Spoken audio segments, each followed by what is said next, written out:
Alam niyo, tingin ko itong mga prayers ni Marcos Jr., itong pagpapa-pray over ay, salamat po sa aking ate from Anemica sa kanyang pakulay. Sandali lang, pambili ng Ventolin inhaler.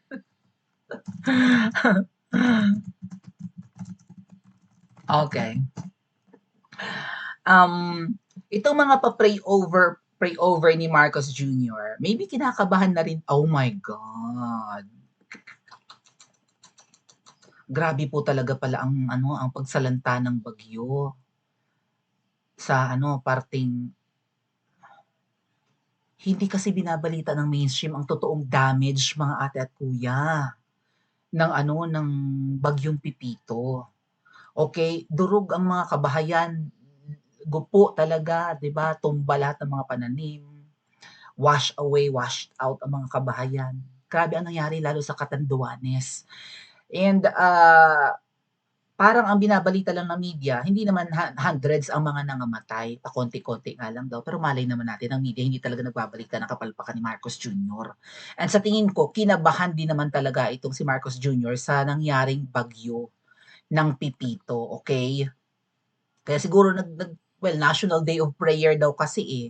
Oh, kaya sige magdasal ka, Marcos Jr., sabi ko nga sa nakaraang kong vlog, mare-realize, 'di ba sabi ni Attorney Nick, yung may kakayahan sa psychics, may psychics Attorney Nick, eh, sabi niya, yung kung hindi man, 'di ba, kung hindi man maraming magkandamatay, maraming maghihirap, 'di ba, ang mga pananim nila masisira, tapos ang gobyerno walang pakialam, 'di ba?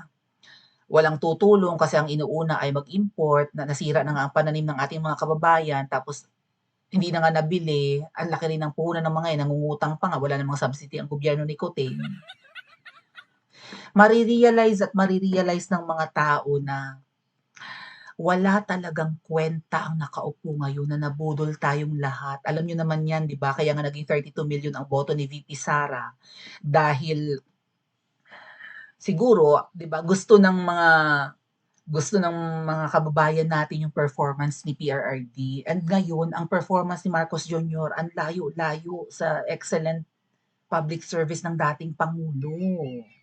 Okay? So nasaan na yung tulong? Kasi si VP Sara habang tumatama ang bagyo nandun na sa kabikulan. O wag daw tayo magmadali at nagpapaprint pa ng tarpaulin sina Bangag. Siyempre dapat Catanduanes welcomes Marcos Jr. May mga ganun yan eh. No? Salamat President Marcos Jr. at dinalaw mo kami dito. O pumalakpak kayo, dinalaw kayo ng presidente. Diba ganun yun? Oh, magpapagawa pa daw ng si Saldico. Kumusta yan, Saldico? Kumusta kayo mga taga Bicol? Yung politiko, di umano may politiko diyan na nakabili na ng helicopter tsaka jet plane. Kumusta kayo? Durog na durog kayo. Nasaan ang flood control projects ninyo, 'di ba? Oh, ang lala na nangyari sa inyo diyan. So, teka lang.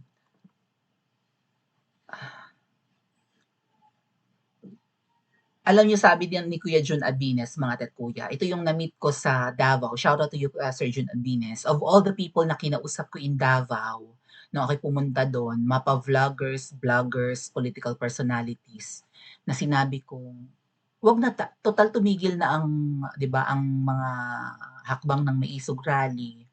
What if bumuo tayo ng panibagong rally na hindi naman tayo kailangang gumastos ng mga magagarbong stage. Sabi ko, ang tamang venue ng rally, wala nang iba pa kundi EDSA. Okay? Kung talagang nananawagan ang karamihan sa atin na dapat nang matapos ang kabangagan at kainutilan, hindi lang rally-rally. Alam niyo na ang dapat gawin at alam niyo kung saan. Alam niyo kung sino ang isang nag-agree lang sa akin? Si Sir Jun Abines. Lahat ng kinausap kong vloggers, pasay na yung EDSA na yan, pasay, mga gano'n. Naku, we cannot recreate. Sabi ko, hindi naman natin recreate. Pagtipon-tipon lang tayo, magdasal. Baka mapakinggan ang dasal natin. Total, nagdadasal din si Marcos Jr. Baka nagdadasal siya ngayon sa Satanas, di ba? Yung mga pray over nila. O, di ka labanan natin ang totoong dasal. Taimtim na magsama-sama tayo. Mas malakas ang panalangin natin kaysa sa mga leaders sa mga kung ano-anong relihiyon na yan na pinipray over si Marcos Jr.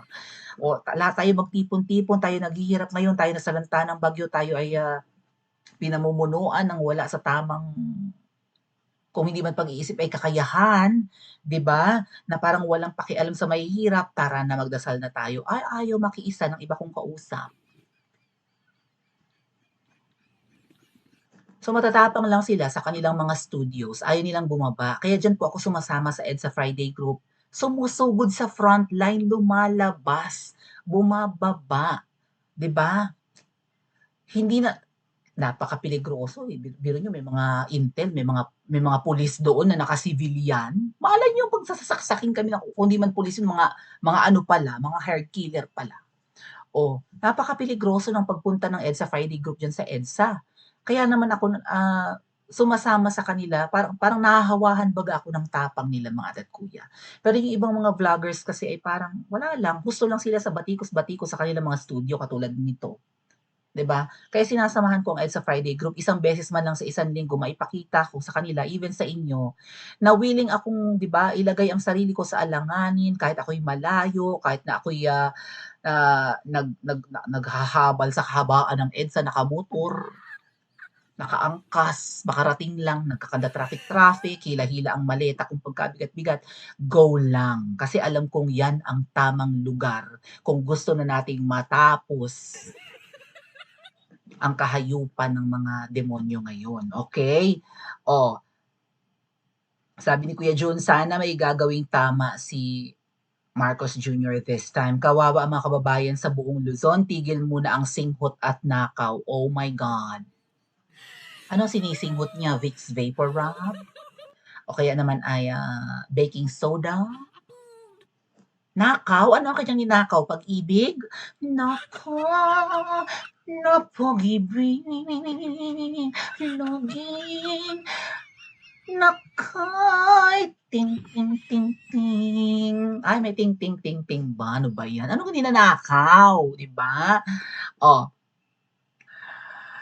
oh, nga pala mga ate at kuya, meron akong nabasa, sandali ha. Meron daw men in uniform na, well, dinisclose naman na ng iba 'no, hindi naman galing sa'kin, na parang hindi na rin kaya kayo mga ate at kuya, katulad ko na 'di ba ako'y Becky, dapat ako'y natatakot sa mga pagbaba-baba sa EDSA or pagpunta diyan. Alam niyo naman ang impression nila, naku itong mga 'to magpi-people power ito. Pero tawang-tawa sila sa'min kasi konti lang daw kami, 'di ba ilang piraso lang kami doon, oh. Tapos hindi naman kami makalapit sa simbahan kasi hinarangan na ng mga pulis. Tawang-tawa sila sa amin, "Sige lang, mag-enjoy lang kayo 'no." May alam niyo, sa mga pumupunta diyan sa EDSA tuwing Friday, sa mga nakakausap namin diyan, alam niyo kung sino kayo, sa mga Mawinians, sa mga pinapunta ni Attorney Trixie at kung sino-sino pa.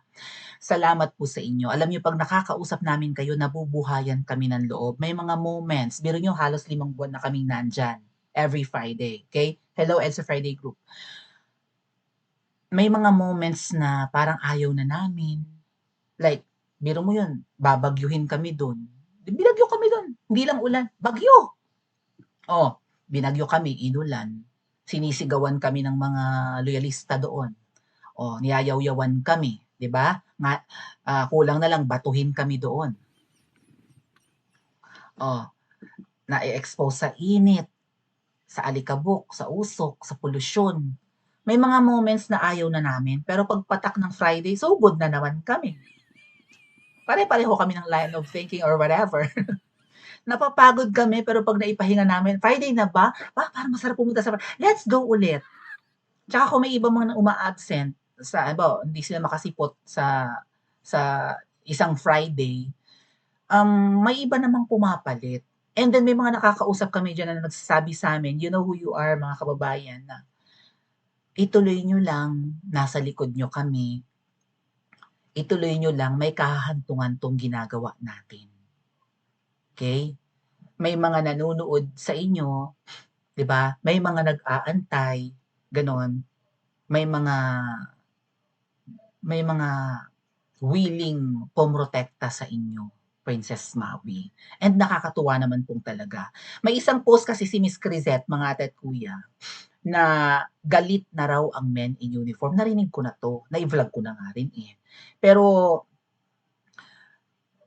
Yung isang men in uniform actually, ayaw nga niyang patakpan na yung kanyang mukha.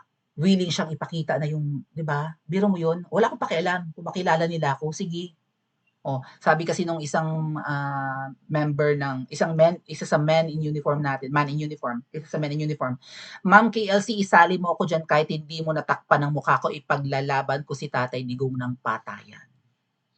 Kasi first time naramdaman, 'di ba, in a long time, ng mga men in uniform na minahal sila ng presidente, na hindi sila utusan lang. And kung paano sila i-treat noon ng mga nakaraang pangulo, nakaraang leaders, ay naulit ngayon. Baka worse pa nga. Nagagamit sila sa kasamaan. Lalo na, 'di ba, naulit kung paano sila, 'di ba? Kung gaano kaliit ang tingin sa kanila, na sila'y swelduhan lang, 'di ba? Na kahit magbuwis sila ng buhay, parang wala nang pakialam ang pinoprotektahan nilang leader. Kay Tatay Digong naramdaman nila 'yan. Kasi hindi lang 'yun through salita, 'di ba? Pinupuntahan sila ni PRRD, kung sila'y napapalaban, napuputulan ng kamay, napuputulan ng paa, dumadating ang pangulo, umiiyak kasama nila. Dinagdagan ng sweldo. Oh, inayos ang mga gamit, 'di ba? Pinaramdam ni PRRD na mahal niya ang men in uniform. Ngayon, oh, kaya yung iba, kapag kakinanti si PRRD, alam ko na ang gagawin ng men in uniform. Okay? Baka sumama yan dyan sa... The beginnings of anger, sabi ni Miss Crisette, from men in uniform, some even saying I can repost their posts. I-repost daw ang kanilang mga naipost sa social media kahit walang takip sa mukha. Ang request ko lang sa lahat, please remember which politician is the main instigator. Oh, he is the one behind the political persecution of PRRD and Sara. Sino kaya ang tinutukoy ni Miss Crisette? The ICC is here according to multiple sources because he invited them. Sino yung he? Sino ang nagpapasok dito sa ICC? Okay? He will burn this country to the ground so he can rule over the ashes. Di ba may mga ganyang mga walang hiyang leader in the past sa mga nakaraang panahon? No? So sunugin niya ang buong kaharian, wala siyang pakialam kung puro abo ang kanyang pamumunuan, basta't siya ang mamumuno. Sa kagustuhan niyang mamuno, he became tambaluslos. Kaya nga sabi ni VP Sara, sa imong ambisyon, do not be tambaluslos. Grabe ang ambisyon mo. Bago ka tumulong, bago ka mamigay ng 5 kilo bugas! 5,000 pesos cash! Eh! 'Di ba? Oh, paimprenta muna. Magpaimprenta muna ng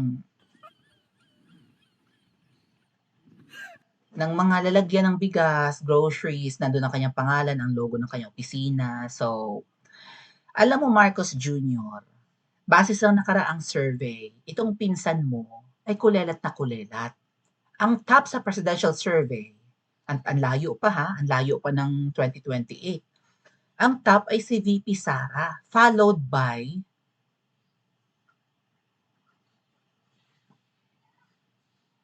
Tulfo, Raffy Tulfo. Ngayon Marcos Jr., kung kayo ng asawa mo ay tataya sa isang kandidato, hindi kay Martin kayo tataya, dapat kay Raffy Tulfo. Raffy ba? Raffy, right? Yung yung senador? Doon kayo dapat tumaya. Yang pinsan mo Marcos Jr., duling na, sorry naman, talaga namang napapansin ko mukhang duling eh. Duling na nga, bulol pa. Saan ka nakakita? Speaker pero bulol. Ang puhunan bunganga pero bulol. Kaya nga House Speaker. You speak. Tapos bulol. Ang weak ng kanyang communication skills. Mukhang talo ko pa eh. Nag-aaral naman daw yan sa abroad. Right? Sa US yata yan. Ba't ganyan? Bulol. And, diba, iba yung kanyang mga galawan. Ang ginagawa ngayon, ang mga persecution kay VP Sara at sa kanyang tatay, Kagagawan di umano 'to, hindi man pangalanan ni Miss Crisette, alam ko kung sino tinutukoy niya. Kagagawan 'to lahat ni Tambaluslos. Si Tambaluslos, kuting, ahas, ha, Liza Tanas, ang puwedeng sumira sa inyo. Kaya kung wala man kayong may away man kayo o wala, hindi niyo kailangang atakihin ang mga Duterte. Kung hindi niyo kakantiin ang mga Duterte, baka nga hindi nabuwag ang unit team, eh. Baka nga matapos mo pa Marcos Jr. ang term mo. Kaya lang hindi ko alam kung ano ang Game of Thrones ni Tambaloslos. Baka ang kanyang grand plan i-impeach si Sara. Ngayon mamili ka sa dalawa, Marcos Jr. pag natanggal si VP Sara as your Vice President. Mamili ka kay Quezon or kay Tamba. For sure, pipiliin mo si Tamba. Pag pinili mo si Quezon, good luck, baka paimbestigahan ka ni Tamba patungkol sa iyong pagpupulburon. Kaya ngayon pa lang, Marcos Jr., kung gusto mong tumagal sa pwesto, alam mo na ang dapat mong gawin kay Tamba. Kinakaladkad kayo niyan sa impyerno. Tapos, aalagang-alaga pa niya ang mga makakaliwa dyan sa house. Good luck talaga sa'yo. Iyan ang panira, bukod sa inutil ka. Bukod sa wala ka namang kwenta at wala ka namang pakialam, wala kang kwentang leader at wala kang pakialam sa mahihirap, nakasira pa ng malala sa'yo si Tamba. Ang lahat ng mga atake ngayon sa mga Duterte, ang nililinaw dito ni Miss Crisette, si Tamba ang may pakana. Pero siguro magkakasabwat nga kayo, syempre, di ba, triumvirate.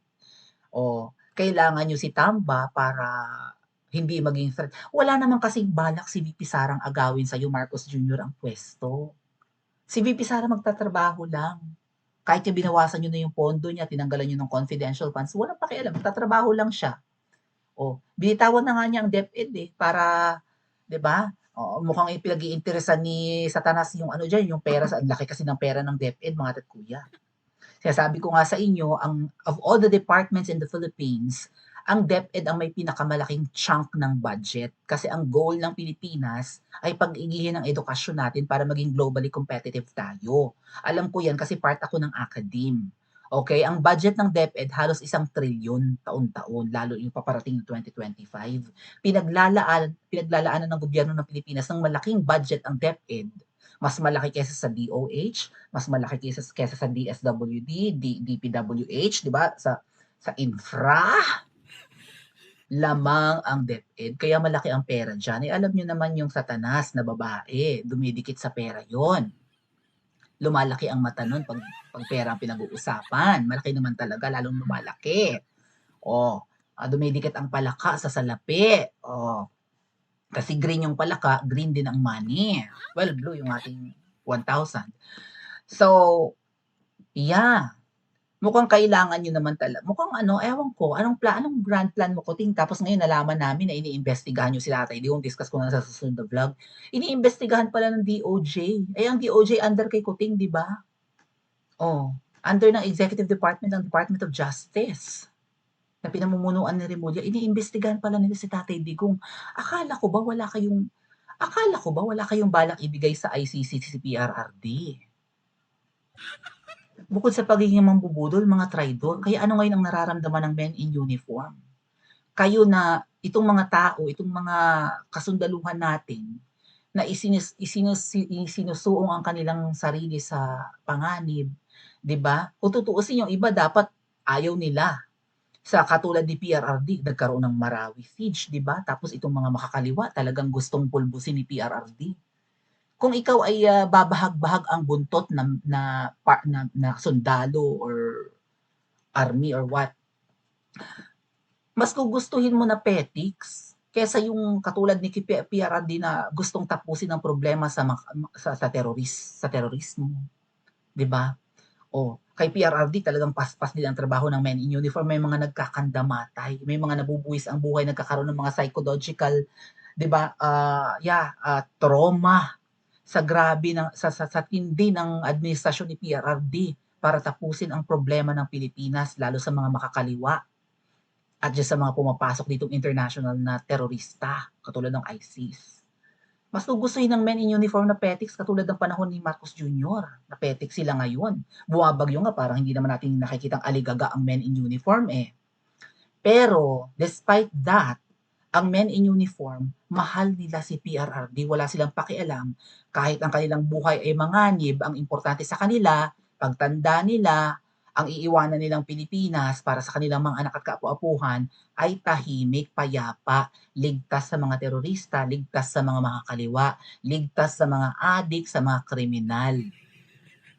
Kaya huwag kayong magtaka kung bakit gigil na rin ang men in uniform. Kanino bang kasalanan yan? Hindi nyo naman pinaparamdam na mahal nyo sila, binabawasan nyo pa ang benefit. Kaya kayo mga sir, kayong mga kapulisan, kasundaluhan, coast guards, kung ano man ang inyong gagawin, kung kayo man ay umay na, kasama nyo ang taong bayan na umay na. At kung ano man ang inyong gagawin, asahan nyo nasa likod nyo ang taong bayan. Tingnan nyo na lang ang nangyari kay Sir Jonathan Morales, kay former PIDEA agent. Oh, nung siya'y lumabas, 'di ba? Akala niya walang kakampi sa kanya. Kinulong pa ng Senate. Pero nagulat siya ayon sa kwento niya sa EDSA Friday Group. Ang dami palang nagmamahal at 'di ba? Na ano ang tawag na-appreciate yung kanyang paglabas. Kung tutuusin hindi niya kailangan lumabas, hindi naman siya pinangalanan ni Miss Maharlika dun sa PIDEA Leaks. Tinakpan naman ang kanyang pangalan dun sa ano 'di ba, sa PIDEA report na dapat may casing and surveillance na diyan sa Makati. Na may dumating sa PIDEA na kaibigan ni Marcos Jr., pinangalanan na nga ni Agent Jonathan Morales na si Bong Daza na asawa ni na yung namayapang asawa ni Gloria Diaz. Yung tapang ni former PIDEA agent Jonathan Morales na appreciate ng taong bayan.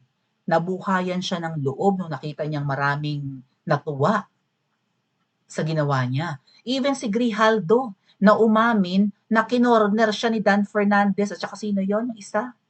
Yung pastor ba yon? Abante? Na-appreciate ng taong bayan. Sabi nga, willing kami kung kay tatanggalan ng benefits ng administrasyong ito, retirement benefits and whatnot. Mag-aambagan, even si Baste nagsabi niyan. Kaya asahan nyo mga sir, kayo baka sakali nakakasilip kayo ng channel ko, total nababanggit naman ako ng mga iba pang malalaking vloggers dyan. Asahan nyo ang taong bayan ay nasa likod nyo kung ano't ano man ang inyong gagawin. Agree ba kayo mga tat kuya? Pa-comment po sa comment section at mag-like and subscribe din po kayo.